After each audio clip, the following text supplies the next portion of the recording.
রাস্তার পাশে কয়েকটা ছেলেকে আমি আর আমার বন্ধু রাফি মিলে মারতেছিলাম। এমন সময় কেউ পিছন থেকে আমার কলার ধরে ঘুরিয়ে আমাকে ঠাস ঠাস করে দুইটা থাপ্পড় দিল। থাপ্পড় খেয়ে আমার মাথা গরম হয়ে গেল। কার এত বড় সাহস আবির রহমানকে থাপ্পড় দেয়?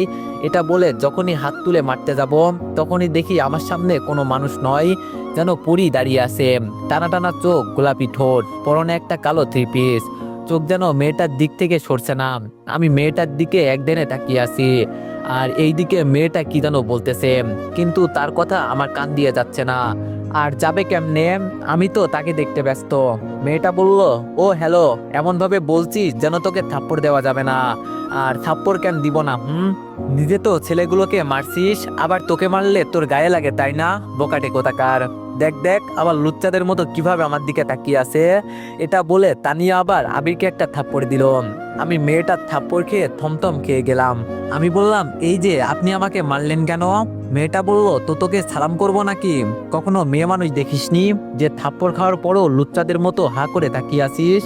আমি বললাম, আরে মেয়ে দেখছি তো, কিন্তু আপনার মতো পরি দেখিনি, তাই তাকিয়ে আসি। মেয়েটা বলল, দেখ আমার সাথে লুচ্চামি করবি না কিন্তু, তা না হলে ভালো হবে না।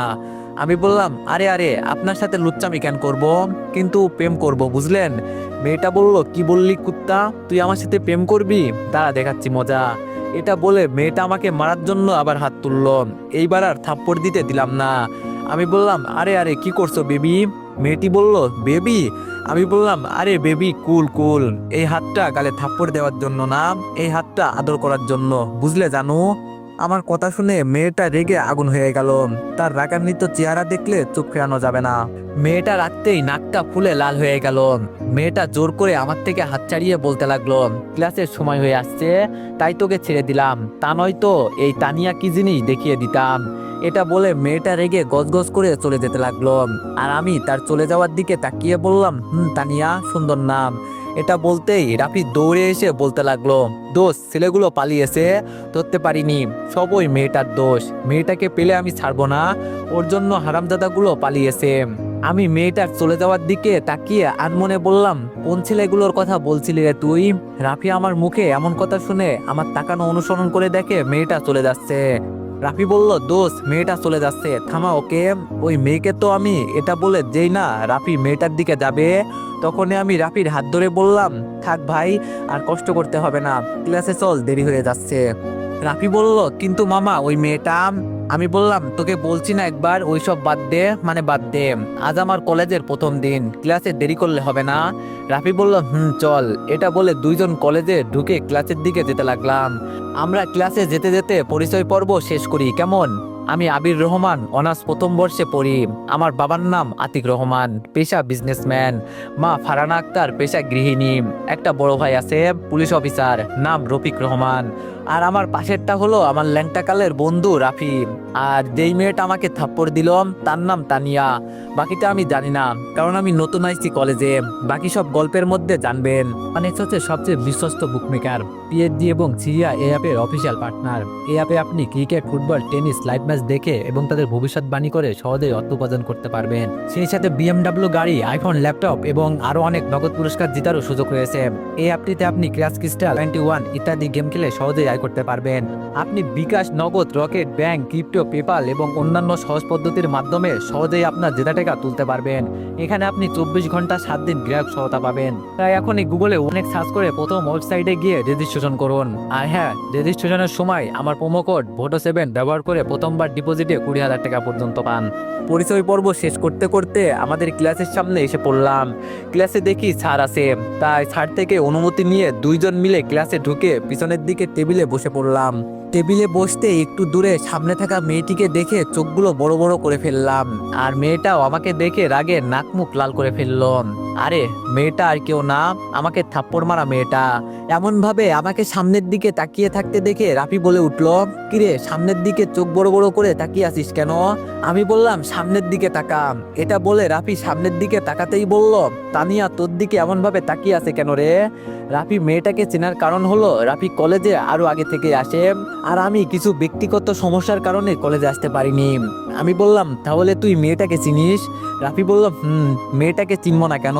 মেয়েটা আমাদের প্রিন্সিপালের মেয়ে, নাম তানিয়া, অনেক রাগী। কিন্তু তোর দিকে এমন করে তাকিয়ে আছে কেন? আমি বললাম, আরে ওই মেয়ের জন্যই ওই ছেলেগুলো পালিয়েছে। রাফি বলল, কি বলিস মামা? আমি ওদের ধরতে ব্যস্ত ছিলাম, তাই খেয়াল করিনি। আমি বললাম, ও যাই বলিস, মেয়েটা কিন্তু দেখতে অনেক কিউট, ইচ্ছে করছে বুকের বাপাজে জড়িয়ে থাকি। রাফি বলল, এই এই এটা ভুলেও ভাবিস না, এটা মেয়ে না, পুরো ডাইনি। কোনো ছেলে মেয়েটার আশেপাশে যেতে পারে না, এমন ভাবে তাকিয়ে দেখে মনে হয় খেয়ে ফেলবে। আর আজে বাজে কথা বললে থাপ্পড় দিয়ে গাল লাল করে দেয়। ভাই, যদি ভালো থাকতে চাস তাহলে এই বেডির থেকে দূরে থাক। রাফির এমন কথা শুনে তার মাথায় একটা থাপ্পড় দিয়ে বললাম, শালা তোর হবু ভাবি লাগে, আরেকবার যদি আজে বাজে নামে ডাকিস তাহলে তোর খবর করে ছাড়বো। রাফি বলল, মামা এত দূর চলে গেলাম? আমি বললাম, জানো। রাফি বলল, তোমার জন্য শুভকামনা রইল। এটা বলে রাফি ক্লাসে মন দিল, কিন্তু আমি আমার কলিজার দিকে মন দিলাম। আর আমার এমন তাকিয়ে থাকা দেখে তানিয়া আমার দিকে মাঝে মাঝে রাগি চোখে তাকিয়ে থাকে। আমার দিকে রাগিভাবে তাকানোর সময় তানিয়ার বান্ধবী এটা খেয়াল করে। তানিয়াকে খোঁচা দিয়ে বলে, ওই তানিয়া, তুই বারবার ওই ছেলের দিকে তাকিয়ে আছিস কেন? কি ব্যাপার? তানিয়া বলল, বান্ধবী বেশি বুঝিস না, আর ওই ছেলের দিকে তাকিয়ে আছি কারণ তোকে যেই ছেলের কথা বললাম সেই ছেলেটাই হলো এই ছেলেটা। রিমি বলল, ও তুই তো বললি খ্যাত বকাটে, কিন্তু আমি দেখছি ছেলেটা কত স্মার্ট কিউট। রিমির মুখে এমন কথা শুনে তানিয়া বলল, ও তাই বুঝি, তাহলে জানা ওকে গিয়ে বিয়ে করে ফেল। রিমি বলল, না বাবা না, আমার একটা আছে, আর লাগবে না, তার চেয়ে বরং তুই কর।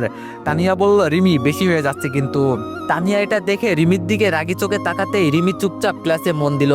একে একে সব ক্লাস শেষ করার পর দেখি ক্লাস থেকে তানিয়া বের হচ্ছে। এটা দেখে আমি আর দাঁড়িয়ে থাকি কি করে বলুন তো? দৌড় দিলাম। এক দৌড়ে তানিয়ার সামনে গিয়ে বললাম, আরে আরে সুন্দরী, আমাকে রেখে কোথায় যাও? এমন ভাবে আমি সামনে এসে এই কথাটা বলাতে তানিয়া রেগে মেগে চোখ মুখ লাল করে বলল, জাহান্নামে যাই, যাবি? আমি বললাম, আরে আরে, আমি থাকতে তুমি জাহান্নামে যাবা কেন? আর তার চেয়ে ভালো চলো দুইজন মিলে কাজী অফিসে যাই। তানিয়া বলল, দেখ মাথা গরম আছে, আর গরম করিস না তো, না হলে কানের নিচে দুইটা বাজিয়ে দিব বলে দিলাম। আমি বললাম, আরে আরে এত রাগ কেন করো জানো, নাম্বারটা দাও, আমি চলে যাচ্ছি ভালো ছেলের মতো। তানিয়া বলল, কি বললি কুত্তা? এটা বলে যে আমাকে মারতে আসবে তার আগে আমি দৌড় দিলাম। কি দরকার শুধু শুধু আমার এই কিউট সুন্দর গালটা লাল করতে দিব? এইদিকে তানিয়া চিৎকার দিয়ে বলছে, ওই কুত্তা পালাচ্ছিস কেন? দাঁড়া বলছি। আমি পালাচ্ছি না জানো, দরকারি কাজ পড়েছে তাই যাচ্ছি। আমি কাল আবার আসবো দেখা করতে, সুন্দর করে সেজে গুজে আসিও কেমন? এটা বলে কলেজ থেকে বের হয়ে একটা রিক্সা করে উঠে বাড়ির দিকে যেতে লাগলাম। এইদিকে তানিয়া বলছে, আইছে আমি সাজবো, তাও আবার তোর মতো বকাটের জন্য আমার বইয়েই গিয়েছে।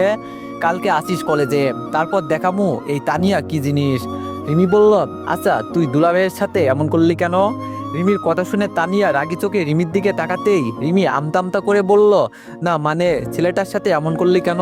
কত কিউট ভাবে তোকে ডাকছে শুনিসনি? এই কথা শুনে তানিয়া আশেপাশে কি যেন খুঁজতেছে। এটা দেখে রিমি আস্তে করে হাঁটা দিল। তানিয়া বলল, ওই কুত্তা দাঁড়া একটু। রিমি বলল, আপা আমার তাড়া আছে, দাঁড়াতে পারবো না। এটা বলে রিমি চলে যেতে লাগলো। আর তানিয়া রাগে গজগজ করতে করতে কলেজ থেকে বের হয়ে গেল। রফিক রহমান বলল, স্যার আসবো? পুলিশ কমিশনার আলতাফ বলল, আরে রফিক যে, আসো আসো। এটা বলতেই রফিক কমিশনার রুমে প্রবেশ করে বলল, স্যার আমাকে ডাকার কারণ কি? কমিশনার বলল, রফিক তুমি হয়তো জানো এইবার নির্বাচনে এনসিপি পার্টি থেকে নির্বাচন করবে তারেক চৌধুরী। রফিক বলল, জি স্যার, সেটা তো শুনলাম। কমিশনার বলল, তাহলে একজন পুলিশ হওয়াতে জানো তারেক চৌধুরী কেমন মানুষ? রফিক বলল, স্যার জানি, সে যদি আমাদের এইখানে এমপি হয় তাহলে পুরো জেলাকে পুরো ক্রাইমের রাজ্য বানিয়ে ফেলবে। কমিশনার বলল, সে এমপি হবে হয়, এটা নয় সে এমপি হবে। এখন আমাদের কাজ হচ্ছে তার বিরুদ্ধে প্রমাণ জোগাড় করে তাকে শাস্তির আয়ত্তায় আনা। রফিক বলল, স্যার প্রমাণ জোগাড় হবে, তাকে ধরতেও পারবো, কিন্তু আটকে রাখতে পারবো না, তাকে অন্য কেউ পাওয়ার দিচ্ছে। কমিশনার বলল, সেটা পরে দেখা যাবে, নির্বাচনের মাত্র আছে 1 মাস, তাহলে তোমার কাজ সম্পূর্ণ করতে হবে 15 দিনের মধ্যে, আশা করি তুমি পারবে। রফিক বলল, ইনশাল্লাহ স্যার। স্যার তাহলে আমি আসি। কমিশনার বলল, ওকে তুমি আসতে পারো। তারপর রফিক রহমান কমিশনারের অফিস থেকে বের হয়ে সোজা বাড়ির দিকে রওনা দিল। এইদিকে আমি কলেজ থেকে বাড়িতে এসে ফ্রেশ হয়ে একটু বিছানায় শুয়ে চোখ বন্ধ করলাম। সাথে সাথে তানিয়ার সেই মায়াভরা চোখ দুটো আমার সামনে ভেসে আসতে লাগলো। তার কাজল কলা চোখ, গোলাপি ঠোঁট, মুখের রাগী চেহারার লুক, ইচ্ছে করে সারা জীবন দেখে যায়। চোখ বন্ধ করে এইসব ভাবছি, হঠাৎ আচমকা শোয়া থেকে উঠে পড়লাম আর বলতে লাগলাম, আমি এটা কি দেখছি? ওই মেয়ের মুখটা কেন আমার চোখের সামনে ভাসতেছে? এমন কেন হচ্ছে? অনেক মেয়ে দেখেছি, কিন্তু এই মেয়েটাকে দেখে এমন কেন হচ্ছে? না না, আর কিছু ভাবতে পারছি না, এইসব নিজে নিজে বলতেছি। তখন নিচ থেকে আম্মু খাবার খেতে ডাকলো, তাই দেরি না করে খাবার খেতে গেলাম। নিচে আসতেই দেখি আমার ঘুষখোর পরিচারিকা রফিক রহমান টেবিলে বসে আছে। এমনি ঘুষখোর বললাম, আমার ভাই তেমন কিছুই খায় না। আমি কিছু না বলে টেবিলে এসে আম্মুকে ডাক দিয়ে বললাম, আম্মু, ও আম্মু, খাবার দাও, ক্ষুধা লাগছে। আমার কথা শুনে ভাইয়া বলল, দাও দাও, শুধু খাওয়াবে, বড় করবে আর বাইরে গিয়ে মারপিট করবে, বকাটেগিরি করবে।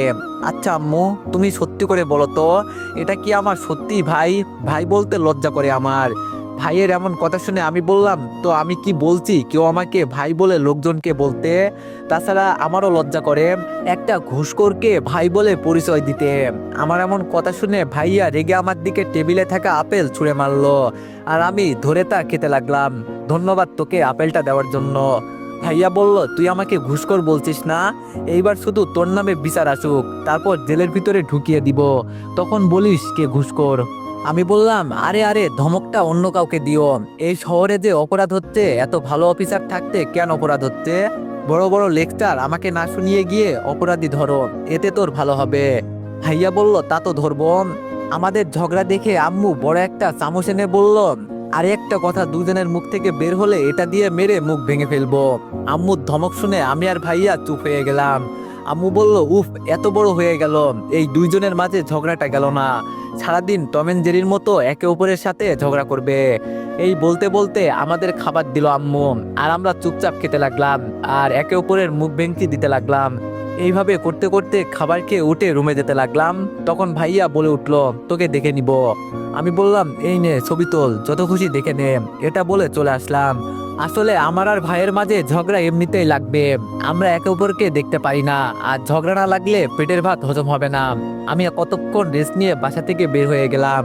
তখনই ফোনে কল আসলো, পকেট থেকে ফোন বের করে দেখি রাফি। আমি দেরি না করে রিসিভ করে বললাম, হ্যালো রাফি, বল।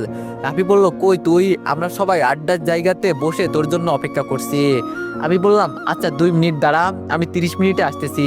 এটা বলে ফোন কেটে চলতে লাগলাম। একটু পর আড্ডার জায়গায় আছে রান্না নাইম দুইজন বলে উঠলো, মামা, এইগুলো কি শুনছি আমরা? আমি অবাক হয়ে রাকিবের দিকে তাকাতেই বুঝে গেলাম এরা কিসের কথা বলছে। আমি বললাম, আরে তেমন কিছু না, এমনি আজকে মেয়েটা থাপ্পড় দেওয়ার কারণে একটু জ্বালাইলাম। রানা নাইম মোট আমরা 4জন ভালো বন্ধু। আজকে তারা লাং নিয়ে ঘুরতে গিয়েছিলাম, তাই কলেজে যাইনি। আমি বললাম, তা অন্যের বউকে আর কতদিন পাহারা দিবি? এইভাবে তাদের পিছনে আর কত টাকা খরচ করবি আমাকে বলতো? রানা বলল, আরে অন্যের বউ হতে যাবে কেন? ফারিয়া আমাকে অনেক ভালোবাসে, তাকে আমি বিয়েও করব। নাইম বলল, রিমি আমাকে অনেক ভালোবাসে। ফারিয়া রিমি দুইজন তাদের জিএফ, কিন্তু আমরা চিনি না। আমি আর রাফি একসাথে বললাম, আমাদের সাথে পরিচয় কখন করাবি? আজ তো 1 বছর হয়ে গেল। রানা বলল, আরে করাবো করাবো, সময় হলে করাবো। নাইম বলল, তোর কাজের খবর কি? আমি এক বুক হতাশা নিয়ে বললাম, এইবারও ফেল করছি। রাফি বলল, কেন, তুই তো ভালো পরীক্ষা দিস তাহলে? আমি বললাম, জানি না রে ভাই, এমন কেন হয়? কি কাজ সেটা গল্প শুনলেই বুঝতে পারবেন। রানা বলল, এখন কি করবি? আমি বললাম, কিছু করব না, বাপের হোটেলে খাবো। তারপর সন্ধ্যা পর্যন্ত বন্ধুদের সাথে আড্ডা দিয়ে বাড়ি ফিরে ফ্রেশ হয়ে নাস্তা করে পড়তে বসলাম। এইদিকে কমিশনার রফিক সাহেবের কথা ভেবে মেজর নাসিরের সাথে মিটিংয়ে বসলো। মেজর বলল, আলতাফ সাহেব, কি বলবেন বলেন। কমিশনার বলল, স্যার, তারেক রহমান এই শহরে সন্ত্রাসী বলতে গেলে এই শহরে সব অবৈধ কাজ, খুন খারাপি, নারী পাচার ইত্যাদি সব করে থাকে। মেজর বলল, জানি, কিন্তু তাকে লিড দিচ্ছে কে জানেন? হয়তো জানবেন, তারপরও আমি বলছি, তাকে না, এই দেশের সকল অপরাধের মূল তালা হচ্ছে আমাদের অর্থমন্ত্রী নিজাম চৌধুরী। এটা বলতেই মেজর নাসির বলে উঠল, আর এই তালাকে কন্ট্রোল করছে একটা চাবি, যার নাম টাইগার। টাইগার নাম শুনে আলতাফ বসা থেকে উঠে গেল আর আমতা আমতা করে বলল, স্যার, এটা আপনি কি বলছেন? এইসবের সব টাইগার করছে? মেজর সাহেব বলল, শুধু তাই নয়, সেই দেশের ক্ষতি করার জন্য আন্ডারওয়ার্ল্ডে মাফিয়াদের সাথে হাত মিলিয়েছে। কমিশনার বলল, তাহলে স্যার ওকে ধরার ব্যবস্থা করছেন না কেন? মেজর বলল তাকে ধরার জন্য এবং সে কি করতেছে না করতেছে তার খবরাখবর আমাদের দেওয়ার জন্য অনেক এজেন্ট পাঠিয়েছি, কিন্তু একটাও বেঁচে ফেরেনি। এখন তাকে ধরার চেষ্টা করছি, কিন্তু তাকে ধরা অসম্ভব। কমিশনার বলল, তাহলে স্যার আমরা কি তারেককে ধরবো না? মেজর বলল, ধরবো না কেন, তাকে আমরা ধরবো, আর টাইগারেরও ব্যবস্থাও করব। এটা বলতে দেরি মেজরের ফোনটা বাজতে দেরি হলো না। মেজর দেরি না করে ফোনটা ধরে বলল, হ্যালো, কে বলছেন? আমি কে বলছি সেটা জানা জরুরি না মেজর নাসির, জরুরি হচ্ছে আমাকে ধরার প্ল্যান বাদ দিয়ে আগে নিজের দেশকে বাঁচানোর জন্য প্ল্যান কর। মেজর বলল, টাইগার, তোকে তো আমি ছাড়বো না। টাইগার বলল, আগে ধরে দেখাস, তারপর ছাড়ার চিন্তা করিস। লোহা দিয়ে লোহা কাটা যায়, আর মনের ঢাল তো তখনই মিটবে যখন অন্যের জ্বলবে। হা, দেশ বাঁচাতে মন দে নাসির। এটা বলে ফোন কেটে দিল। ফোন কাটতেই মেজর নাসির তাড়াতাড়ি কন্ট্রোল রুমে যোগাযোগ করে নাম্বারটার লোকেশন ট্র্যাক করতে বলল। এতক্ষণ কমিশনার কি হচ্ছে বোঝার চেষ্টা করলেও বুঝতে না পেরে বলে উঠল, কি হয়েছে স্যার? মেজর বলল, আলতাফ, দেশের অনেক বড় বিপদ, তুমি তাড়াতাড়ি তারেককে ধরার ব্যবস্থা করো, না হলে সমস্যা হবে, আর বাকিদের আমি দেখব। ওকে স্যার বলে কমিশনার চলে গেল। আর মেজর সেনাপ্রধানকে খবরটা দিলে কালকের মধ্যে মিটিং এর একটা আয়োজন করে। আর এইদিকে আমি পড়া শেষ করতে আম্মু খাবারের জন্য ডাক দিল। খাবার খেতে গেলাম, সেখানে গিয়ে দেখি বসে আছে আম্মু আর আব্বু, আমার শত্রু। আম্মু আব্বু থাকাতে দুইজনে চুপ করে খাবার খেতে লাগলাম। তখন আব্বু ভাইয়ার উদ্দেশ্যে বলে উঠল, রফিক, আর কতদিন এইভাবে থাকবি? এইবার না হয় বিয়েটা করে ফেল। দেখ তোর আম্মুকে কাজ করতে করতে শরীরের অবস্থা কি হয়েছে। ভাইয়া বলল, বাবা, তাহলে কালকে কাজের বউ একটা ঠিক করে দিব। আম্মু বলল, তোকে কাজের বেডি আনতে বলিনি, বউ আনতে বলেছি। ভাইয়া বলল, আম্মু, আমি এখনো বিয়ে করতে প্রস্তুত নই, সো আমি এখন বিয়ে করছি না, ওকে। এটা বলে খাবার না খেয়ে ভাইয়া টেবিল থেকে উঠে চলে গেল। আম্মু বলল, ছেলেটা এমন করছে কেন? বিয়ের কথা শুনলে এমন করে কেন বুঝি না, আর কয়দিন গেলে তো বউ পাবে না। আব্বু বলল, আমি বুঝতেছি না এমন করে কেন। আচ্ছা খাবার খাও, পরে কথা বলা যাবে। এইদিকে আমি চুপচাপ খাবার খাচ্ছি আর ভাইয়ার কথা ভাবছি। অনেক সময় দেখি ভাইয়া বিয়ের কথা শুনলে মন খারাপ করে ফেলে, কিন্তু কেন? না, আমাকে এর মানে খুঁজে বের করতে হবে। তারপর খাওয়া দাওয়া করে নিজের রুমে গিয়ে শুয়ে পড়লাম। তারপর ভাবতে লাগলাম কিভাবে কি করা যায়। কিছু ভেবে না পেয়ে ভাইয়ার রুমের দিকে যেতে লাগলাম। এইদিকে রফিক ভাই তার রুমে গিয়ে তার ফোন থেকে একটা ছবি বের করে বলতে লাগলো, ওহে আমার মহারানী, কোন দিন বুঝবে আমার ভালোবাসা? যেই দিন তোমাকে প্রথম দেখি সেই দিন থেকে এই চোখের সামনে আছে শুধু তোমার মায়াবী মুখখানার ছবি। এতবার ভালোবাসি বলি, তারপরও বলো পারবো না। বাড়িতে যখনই বিয়ের কথা ওঠে তখনই মন খারাপ হয়ে যায়, কারণ আমি তোমাকে ছাড়া অন্য কাউকে চাই না। কিন্তু কি করার, তুমি তো আমাকে ভালোবাসো না। দেখো আমি কিন্তু বলে দিচ্ছি, কাল যদি ভালোবাসি না বলো, তাহলে বাড়িতে বলে দিব আমার জন্য মেয়ে দেখতে।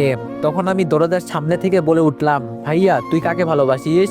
আর সে যদি না বাসে এর মানে কি ভাইয়া? হঠাৎ রুমে আমার কথা শুনে ভাইয়া তাড়াতাড়ি করে ফোন বন্ধ করে বলল, কই কিছু না তো, তুই মনে হয় ভুল শুনেছিস। আমি বললাম, না, আমি সব শুনেছি, এখন বল মেয়েটাকে। ভাইয়া বলল, তুই এখানে কেন সেটা বল। আমি বললাম, তোমার সাথে কথা বলতে এসেছি। ভাইয়া বলল, আমি কারোর সাথে কথা বলতে বাধ্য নই, সো এখান থেকে যা। আমি বললাম, দেখ ভাইয়া, তুই জানিস আমি কেমন, তাই যদি মেয়েটাকে বা ছবি দেখাতি তাহলে আমি কিছু একটা করে দিতাম আর কি। ভাইয়া বলল, তোর সাহায্য লাগবে না আমার, তুই যা এখান থেকে। ভাইয়ের এমন কথা শুনে মন খারাপ করে চলে আসলাম নিজের রুমে। তারপর ঘুমিয়ে গেলাম। সকালবেলায় ঘুম থেকে উঠে ফ্রেশ হয়ে নাস্তা করে কলেজের দিকে রওনা দিলাম। কলেজের সামনে এসে মাঠের সব দিকে তাকিয়ে দেখি হারামিগুলো কেউ আসেনি, তাই আমি মন খারাপ করে মাঠে হাঁটতে লাগলাম। এই যে ব্ল্যাক শার্ট পরা ছেলে, এই দিকে আই।